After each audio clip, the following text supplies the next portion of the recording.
ओम गुरुर्ब्रह्मा गुरुर्विष्णु गुरुर्देवो महेश्वरः गुरुर्साक्षात् परम ब्रह्म तस्मै श्री गुरुवे नमः। कल बताए थे पांच देवता का पूजन। जिस तरह से ये शरीर पांच तत्व से बना है उसी तरह पांच देवता हैं, जिन देवता को हम प्रत्यक्ष रूप से देखते हैं। ऐसे देवताओं का पूजन अवश्य करना चाहिए। सबसे पहला तत्व है पृथ्वी है, और पृथ्वी तत्व से गणेश जी। तो कोई भी कार्य आप करते हैं तो सबसे पहले गणेश जी का पूजन।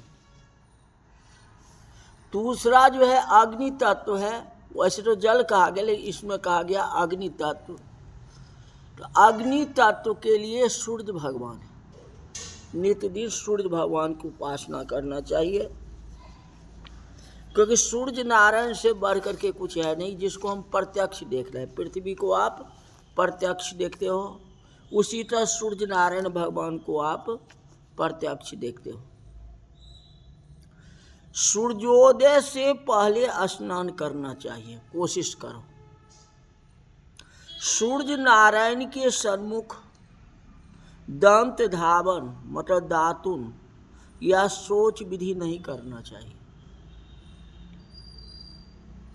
यह सूर्य नारायण का अपमान करना होता है। सूर्य नारायण उसको श्राप देते हैं। इसलिए सूर्य नारायण प्रत्यक्ष हमारी परमात्मा है। आप अपने घर में कितना पर्दा करते हो, उसी तरह तो भगवान सूर्य हैं जो आपको देख रहे हैं। तो उनसे भी तो थोड़ा संकोच करना चाहिए ना। इसलिए सूर्य उदय से पहले ही दातुन इत्यादि सोच क्रिया करनी चाहिए, कोशिश करना चाहिए। सूर्योदय से पहले स्नान करो। स्नान का तीन भेद बताया गया: ऋषि स्नान, मानवीय स्नान और राक्षसी स्नान। आकाश में तारा का दर्शन हो तब स्नान करके आसन में बैठ जाओ, संध्या करो, गायत्री मंत्र का जाप करें, पूजा पाठ करें। आकाश में तारों का दर्शन होते जो स्नान करता है उसको हम ऋषि स्नान कहते हैं। आकाश में कोई तारा का दर्शन नहीं होता और सूर्य नारायण को भी बाहर नहीं आए, ऐसे समय में जो स्नान किया जाता है उसको मानवीय स्नान कहते हैं। माँ तारा भी दिखाई नहीं पड़े और सूर्य भी नहीं दिखाई पड़े, बीच बीच का समय जो है, माँ सूर्य उदय से 10 मिनट पहले स्नान कर लो, ये जो है मानवीय स्नान कहा गया। मानव उसे ही कहा जाता है। उदय से पहले स्नान कर लिया। अब 4 बजे तो कोई नहीं उठ पाएगा, कोई दिक्कत है। सूर्य उदय होने के बाद जो स्नान करता है उसको राक्षसी स्नान कहते हैं। अब आज के समय में देखो, सूर्य उदय के बाद भी लोग सोए हुए रहते हैं। सोना नहीं चाहिए ना। अगर सूर्य जग गए तो दिन हो गया ना, तो आपको भी तो जग जाना चाहिए ना। हाँ, भागवत की कथा में यही सब ऋषि आकर के बैठे हैं। यहाँ कोई राक्षस आया ही नहीं, और कोई राक्षस आया भी हो तो कल से ऋषि बन के कथा में सुनना। कहने का मतलब जो है, भागवत की आप कथा सुनते हो ना, जो सतगुरु आपको बता रहे हैं थोड़ा भी उसका अनुकरण करना चाहिए। अनुकरण नहीं करेंगे तो राक्षसी स्वभाव ही होगा ना।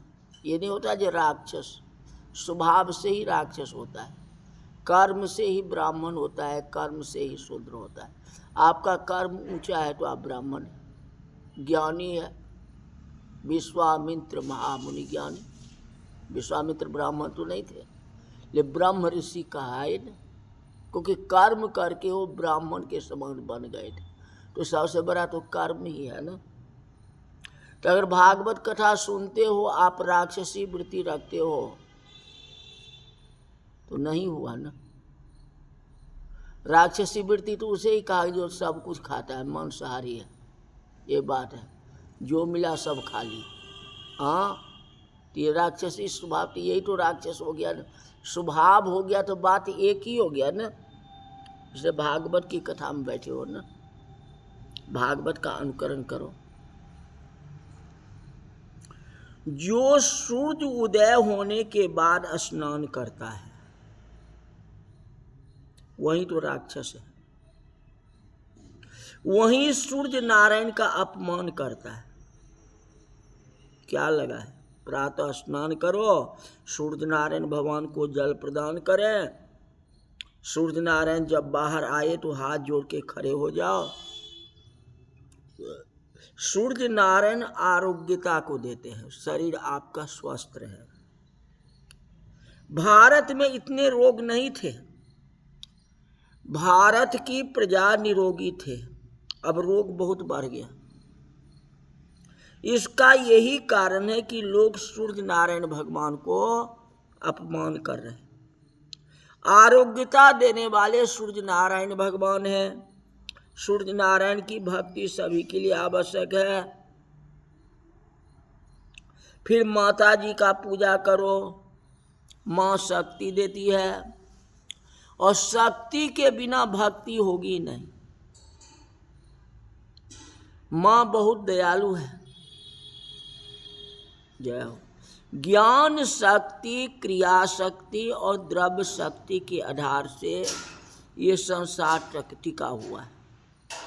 सबसे पहला ज्ञान, फिर क्रिया मतलब कर्म करना, फिर कुछ द्रव्य खर्चा करना। बिना खर्चे से तो होता नहीं। अभी का समय चावल भी 100 ग्राम लोगे तो उसका भी तो पैसे देना ही पड़ेगा।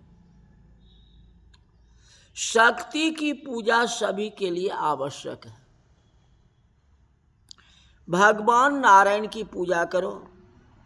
नारायण आकाश तत्व के मालिक देवता है। आकाश के मालिक कौन है? नारायण है। आकाश का रंग श्याम रंग का है। हमारा नारायण भी जो है श्याम रंग है। आप कहते हो ना श्याम सुंदर। आकाश तत्व के मालिक स्वयं भगवान विष्णु हैं। महाविष्णु की पूजा सबके लिए आवश्यक है। भोग और मोक्ष नारायण देते हैं। कहते हैं जितने सुख की बहुत जरूरत है उतना ही सुख भगवान को सभी देते हैं। अगर सुखी जीवन चाहते हो तो भगवान की पूजा करो, नारायण की पूजन करो। नारायणम नमस्कृतम। सुख में भी जो बहुत भक्ति करता है भगवान धीरे धीरे उसका मन खींच लेते हैं। संसार का सुख भोगने से किसको शांति मिली है बताओ? संसार सुख में भी जो भक्ति नहीं छोड़ता भगवान उसके मन को आकर्षित करते हैं, उसके मन को खींच लेते हैं। भोग और मोक्ष दोनों नारायण ही देते हैं। शिव पूजन के सभी के लिए आवश्यक है, ज्ञान नहीं। शिव पूजन सबके लिए आवश्यक है, ज्ञान नहीं, वैराग्य नहीं। इसलिए मानव दुखी हो रहा है। पूजा तो सब कर रहा है लेकिन ज्ञान नहीं है। ये किस तरह से हम शिव जी को मनावें, फलस्वरूप दुखी हो जाते। ज्ञान और वैराग्य से ही तो शांति मिलती है। कितने ही लोग ऐसे होते हैं जो घंटा 2 घंटा के लिए लाइट चली जाए तो हृदय को जलाते हैं। लाइट गई, लाइट गई। अरे लाइट तो गई, तू तो नहीं गया है। बोलते हो लाइट चली गई, लाइट चली गई, मन से कहते हो ना। शांति में भगवान के रूपी लाइट को तो जलाओ। ये सांसारिक लाइट को जलाने से कोई जरूरत नहीं है।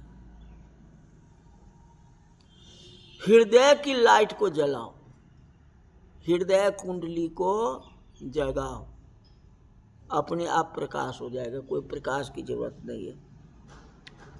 वैराग्य नहीं है, ज्ञान नहीं है, इसलिए मन अशांत है। और ज्ञान होता और वैराग्य होता तो मन अशांति नहीं होता है। वैराग्य का मतलब है ये संसार जो है माया का जाल है। ये परिवार है, बच्चे हैं, कुछ भी जो है ना, ये माया का जाल है। एक हमारी दायित्व है ये अपने बच्चे को पालन पोषण करना, अपना दायित्व निभाओ, बल्कि उसमें ज़्यादा लिप्त मत हो। ये बच्चे ही सर्वोपरि है। अब बच्चे में ही आप 2 घंटा लगे रहेंगे, उसको खिलाने में लगे रहेंगे, तो फिर भगवान का भजन कब करेंगे? तो 24 घंटा में 2 घंटा तो आपको चला ही गया। हाँ, तो उतना लिप्त नहीं होना। हाँ, बच्चे को भी देखना है, परिवार को भी देखना है, सबको देखना है, साथ साथ भगवान को भी तो देखना है, उनके लिए भी तो समय निकालना है। जो ज्ञान गंगा को मस्तक में धारण करता है वही जीव स्वरूप है। शिव ज्ञान और वैराग्य दोनों देते हैं। ये तो नहीं है जो शंकर भगवान 87,000 वर्ष कहते हैं बीते संवत्सर 87 तपस्या में लग गया, फिर पार्वती जी को ध्यान नहीं किया। पार्वती बैठी थी तो ये बात दुखी तो नहीं हुआ जो मेरे को तपस्या क्यों भंग कर दी। हाँ, मैं तपस्या कर रहा था। फिर पार्वती से बात की ना, सन्मुख शंकर आसन देना, चाहे सन्मुख दे या कहीं भी दे, बात तो की है ना।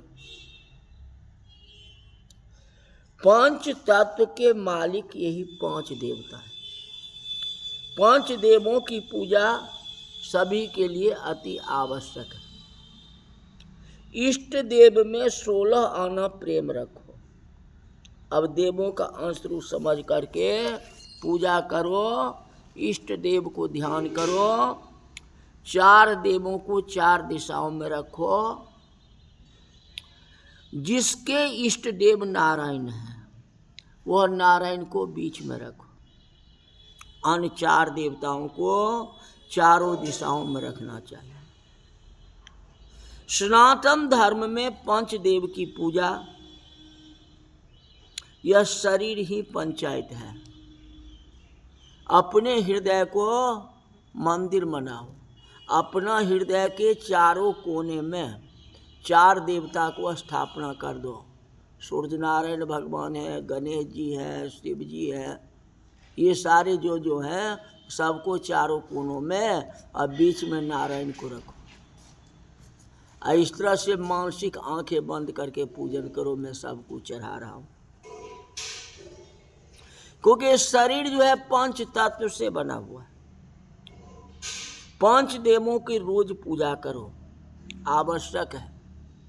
चाहे हृदय से करो या बाहर करो या जैसे करो, ये पूजा आपको करनी है। दक्ष प्रजापति शिव तत्व को नहीं जानता था, शिव जी को अलग कर दिया। 4 तत्व को तो किया पूजन, और शिव जी को अलग कर दिया, निमंत्रण ही नहीं दिया। इसी का परिणाम तो हुआ कि दक्ष का जग विध्वंस हो गया। दक्ष के घर में कोई रोने वाला भी नहीं रहा। फिर ब्रह्मा जी ने शिव जी से प्रार्थना की और शिव जी का दृष्टि पड़ी। दक्ष प्रजापति निद्रा से जागे, हरिद्वार के पास कनखल तीर्थ है। कनखल तीर्थ में गंगा किनारे दक्षेश्वर महादेव का मंदिर है। दक्ष प्रजापति ने वहाँ भगवान शंकर की पूजा की है। शिव पूजन करने के बाद भगवान नारायण प्रकट हुए हैं और नारायण ने सभी को बोध दिया, मतलब ज्ञान दिया है, जो शिव सर्वोपरि है और शिव ही मेरी आत्मा है। शनि हरि हर दोनों एक ही है, इसलिए तो आप कहते हैं हर हर महादेव, हरि हर दोनों एक ही है। हमारा सनातन धर्म है, हमारा जो नियम है उस नियम को पालन करें, जिस तरह से लिखा हुआ है हमारे ग्रंथ में उसके अनुसार चलोगे तो भगवान की कृपा से अच्छा ही होगा, कोई कमी नहीं रहेगी। इसलिए कुछ तो अनुकरण करो, 100% नहीं करेंगे तो कम से कम 5% भी तो अनुकरण करो, तो संसार सागर से पार हो जाओगे, इसमें कोई प्रकार की संदेह नहीं है। आज की कथा यही तक रही। बोल वृंदावन बिहारी लाल की जय।